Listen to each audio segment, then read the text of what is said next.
नमस्तेऽस्तु महामाये श्रीपीठे सुरपूजिते शङ्खचक्रगदाहस्ते महालक्ष्मी नमोऽस्तु ते।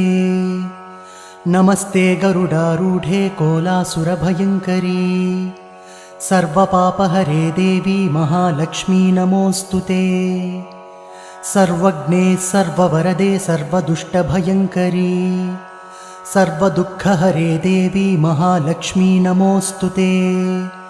सिद्धिबुद्धिप्रदे देवी भुक्तिमुक्तिप्रदायिनी मन्त्रपूते सदा देवी महालक्ष्मी नमोऽस्तु ते।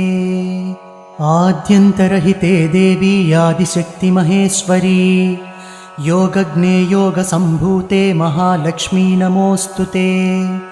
स्थूलसूक्ष्ममहारौद्रे महाशक्ति महोदरे महापापहरे देवी महालक्ष्मी नमोऽस्तु ते।